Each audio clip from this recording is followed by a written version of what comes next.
आज आपण मुलांच्या एका अशा समस्येबद्दल बोलणार आहोत जी खूपच सामान्य आहे पण तितकीच महत्वाची सुद्धा आहे. कधी असं होतं का की आपल्या मूल 2-3 दिवस शौचालाच गेलं नाहीये?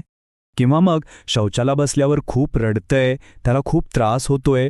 जर यापैकी काहीही होत असेल तर मग हा भाग खास तुमच्यासाठीच आहे. नमस्कार आईबाबांनो. आज आपण बोलणार आहोत मुलांमधील बद्धकोष्ठतेबद्दल, म्हणजेच कॉन्स्टिपेशनबद्दल. ही समस्या खूपच कॉमन आहे, पण वेळेवर लक्ष दिलं नाही ना तर ती गंभीर होऊ शकते. चला, ही समस्या ना एका छोट्याशा उदाहरणातून, एका गोष्टीतून समजून घेऊया. समजा एक मुलगा आहे राजू नावाचा. आता राजूला ना बिस्किट, केक, ब्रेड असं सगळं खायला भयंकर आवडायचं. म्हणजे आजकालच्या बऱ्याच मुलांसारखंच, नाही का? पण या खाण्यामुळे काय झालं की हळूहळू त्याला शौचाला जायला त्रास सुरू झाला. अगदी पोटात दुखायचं, शौच करताना खूप वेदना व्हायच्या. आणि मग काय, त्या वेदनांच्या भीतीने तो शौचाला जाणंच टाळू लागला, रोखून ठेवायला लागला. आणि इथूनच खरी समस्या सुरू होते, ती वाढत जाते.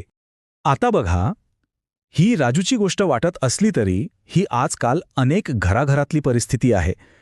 त्यामुळे हे फक्त राजूचं नाही तर आपल्या सगळ्यांच्या मुलांचं उदाहरण असू शकतं.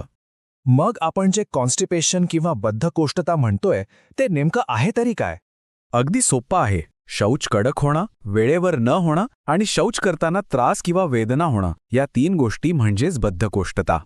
बरं, हे तर कळलं. पण प्रश्न असा आहे की हे असं होतं का? याची मूळ कारणं तरी काय आहेत? याची ना साधारणपणे 5 मुख्य कारणं आहेत. चुकीचा आहार, आहारात फायबर कमी असणं, पाणी कमी पिणं, शौच अडवून ठेवणं आणि काही चुकीच्या सवयी. चला, एक एक करून या सगळ्याबद्दल बोलूया. पहिलं आणि सगळ्यात मोठं कारण म्हणजे चुकीचा आहार. आपण राजूच्या उदाहरणात पाहिलंच की त्याला बिस्किट, केक, ब्रेड आवडायचं. आता या सगळ्या मैद्याच्या पदार्थांमध्ये फायबर म्हणजे तंतुमय पदार्थ जवळजवळ नसतातच. आणि इथेच आपलं दुसरं कारण येतं, फायबरची कमतरता. जेव्हा मुलं फळं आणि पालेभाज्या कमी खातात तेव्हा त्यांना फायबर मिळत नाही. आणि फायबरचं काम काय, तर ते शौच मऊ ठेवतं. तिसरं कारण तर अगदीच साधं आहे, पाणी कमी पिणं. तुम्ही विचार करा, शरीरातच पाणी कमी असेल तर शौच मऊ कसं होणार? ते साहजिकच कडक होतं. चौथं कारण आपण राजूच्या बाबतीत बघितलंच, शौच रोखून धरणे. मुलं खेळात इतकी रमून जातात की त्यांना जाणीव झाली तरी ती टाळाटाळ करतात. नंतर जाऊ असं म्हणून ते दुर्लक्ष करतात. आणि 5वं कारण म्हणजे काही चुकीच्या सवयी. उदाहरणार्थ, घाईघाईत जेवणं, टीव्ही बघत जेवणं, अन्न नीट न चावताच गिळणं. या सगळ्याचा थेट परिणाम पचनशक्तीवर होतो. ठीक आहे, ही झाली सगळी कारणं. पण या कारणांमुळे आपल्या शरीराच्या आत, आपल्या आतड्यांमध्ये नक्की काय घडतं हे पण समजून घेऊया. बघा, होतं काय की आपलं अन्न पचून मोठ्या आतड्यात जातं. आता मोठ्या आतड्याचं काम आहे त्या अन्नातलं पाणी शोषून घेणं. पण जर ते शौच जास्त वेळ आतड्यात तसंच पडून राहिलं तर आतडं त्यातून अधिकाधिक पाणी शोषून घेतं. आणि मग उरतं काय, तर कडक सुकलेलं शौच. पर्यंत आपण पाहिलं की ही समस्या का होते आणि शरीरात नेमकं काय घडतं. पण आता सगळ्यात महत्त्वाचा मुद्दा, यावर उपाय काय, यावर सोल्युशन काय आहे? ओके, तर प्रॉब्लेम समजला. आता सोल्युशनकडे वळूया. सगळ्यात पहिला आणि सगळ्यात महत्त्वाचा उपाय म्हणजे मुलांच्या जेवणात, त्यांच्या आहारात योग्य बदल करणं. कारण म्हणतात ना, चांगलं पोट म्हणजे चांगला आहार. चला बघूया नेमकं काय बदलायचं आहे. तर सगळ्यात महत्त्वाचं आहे आहारात फायबर असलेले पदार्थ वाढवणं. म्हणजे काय, तर पपई, केळी, सफरचंद अशी फळं, पालक, गाजरासारख्या भाज्या आणि हो, सगळ्यात बेस्ट मोड आलेली कडधान्य. हे पदार्थ चवीला छान लागतातच, पण पोटासाठी तर अगदी अमृत आहेत. आता अनेकांना प्रश्न पडेल की या फायबरने असं काय होतं, तर या मागचं सायन्स अगदी सोपं आहे. फायबरमुळे काय होतं, शौच कडक न होता मऊ राहतं. आणि ते मऊ असलं की पुढे सरकायला सोपं जातं आणि मुलांना अजिबात त्रास होत नाही. म्हणजे थोडक्यात काय, तर फायबरमुळे पोट साफ होण्याची सगळी प्रोसेस एकदम स्मूथ होऊन जाते. पण एक मिनिट, एक गोष्ट लक्षात ठेवा, फायबर एकटं काहीच करू शकत नाही. त्याला एक बेस्ट फ्रेंड लागतो आणि तो म्हणजे पाणी. फायबरला आपलं काम नीट करायचं असेल तर भरपूर पाणी प्यायलाच हवं. त्यामुळे मुलांना दिवसभर थोडं थोडं पाणी पीत राहण्यासाठी आठवण करून देत राहा. बरं, ज्याप्रमाणे काही गोष्टी आहारात वाढवायच्या आहेत, त्याचप्रमाणे काही गोष्टी कमीसुद्धा करायच्या आहेत. खास करून मैद्याचे पदार्थ, म्हणजे आपले नेहमीचे बिस्किट्स, केक, पाव किंवा ब्रेड.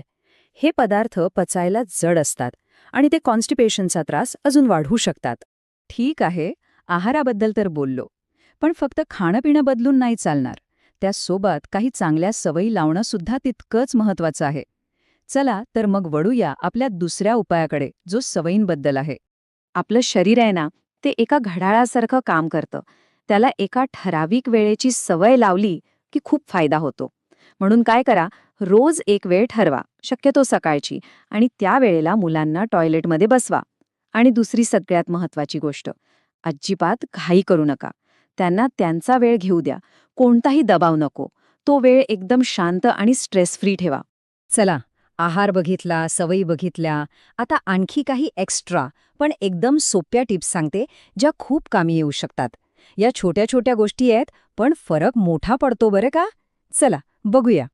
ही टिप तर अगदी लक्षातच ठेवा. मुलांना फळांचा ज्यूस देण्याऐवजी अख्खं फळ खायला द्या. आता असं का? अहो, कारण ज्यूस बनवताना फळातलं सगळं महत्वाचं फायबर निघून जातं आणि आपल्याला तर तेच हवे. म्हणून ज्यूस नाही, अख्खं फळ खा. आणखी काही सोप्या गोष्टी. जेवणात सॅलेड किंवा कोशिंबीर ठेवा. कच्च्या भाज्या खाऊ घाला. साखरेऐवजी गूळ किंवा खजूर वापरा, पचनासाठी उत्तम. आणि हो, जेवणात अगदी थोडंसं साजूक तूप घातल्याने सुद्धा शौचाला मदत होते. बरं, तर आपण बरेच उपाय आणि टिप्स पाहिल्या. आता आपण ह्या सगळ्याच्या शेवटच्या आणि म्हणायला गेलं तर सर्वात महत्त्वाच्या भागाकडे आलो आहोत.